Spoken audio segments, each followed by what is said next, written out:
هذا الاول وهذا الثاني، وراح نغطيها ونخليها على نار متوسطه الى قليله لمده 20 دقيقه. وفي نفس الوقت السباغيتي تاعي طابت راح نصفيها من الماء وندلها مغرف كبيره تاع زبده. في نفس الوقت نخدمو لاصوص بيشاميل تاعنا. عندي هنايا كسرونه ندير فيها مغرف ونص كبيره تاع زبده ولا مارغرين، مغرف ونص كبيره اللي هي 75 غرام.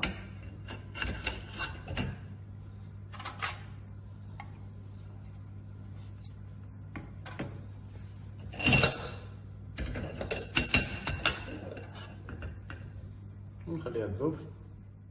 نزيد معاها ثمار كبار معمرين مليح تاع فارينة اللي فيهم مع بعض 75 غرام كذلك. واحدة، جوج، وثلاثة. راح نحمص الفارينة تاعي هذيك في الزبدة لمدة 2 دقايق حتى 3.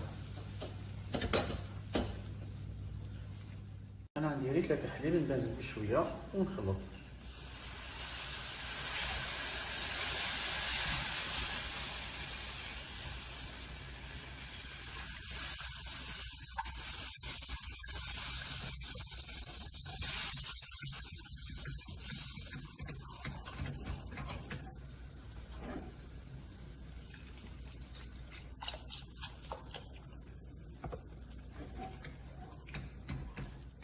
ولا راح نكمل كاع كمية الحليب اللي بقات لي ونبقى نخلط بدون توقف بالفوين حتى تغلي لاصوص بيشاميل تاعنا.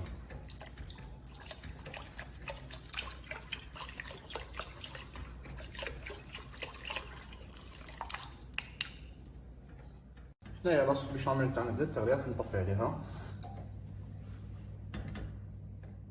نزيد لها شوية جوز الطيب،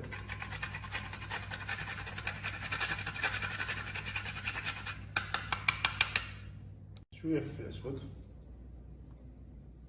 وشوية ملح، ونخلطها وتكون لاصوص بيشاميل تاعنا واجدة.